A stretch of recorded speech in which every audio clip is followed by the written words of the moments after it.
বাড়ির সদস্য যে সবাই থাকবে তারা সবাই কাটবে।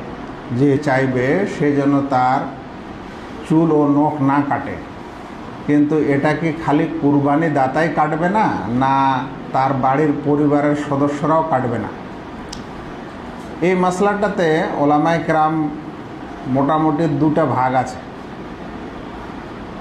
এক পক্ষ বলছেন যে হাদিসের যে শব্দটা এসেছে সেটা হলো ইযা দাখালা আশরু যিল হিজ্জা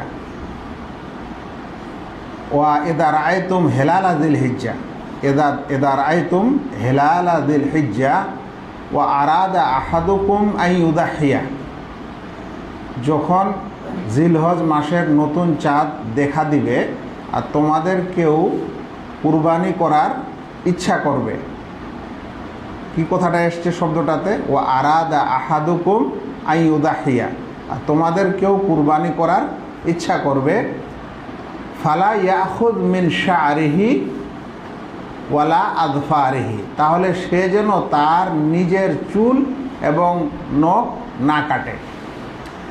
তো কিছু ওলামা বলছেন যে এখানে যেটা খেতাব, যেটা সম্বোধন, সেই সম্বোধনটা কুরবানিকারীকে বুঝায়, কুরবানি দাতাকে বুঝায়, অন্যকে বুঝায় না। সেজন্য একমাত্র কুরবানি দাতাই এই চুল ও নখ কাটা থেকে দূরে থাকবে। কারণ হাদিসের যে সম্বোধন শব্দটা এসেছে, সেগাটা এসেছে, সেটা কুরবানি দাতাকে বুঝায়, কুরবানি দাতা ছাড়া অন্যকে বুঝায় না, যেমন শেখ ইবনে উসাইমিন রাহিমাহুল্লাহ মনে করেন। কিন্তু কিছু ওলামা মনে করছেন যে যেহেতু কুরবানি বাড়ির যিনি মালিক হন তিনি নিজের এবং বাড়ির সবার সদস্যর পক্ষ থেকে কুরবানি দেয়, সে কারণে সে নিজেও দূরে থাকবে এবং সদস্যরাও দূরে থাকবে। তো এটা ওলামাদের ইখতিলাফ, মতভেদ। তবে এতখানি সত্য যে যিনি কুরবানি দাতা তার জন্য এই হুকুমটা বেশি প্রযোজ্য।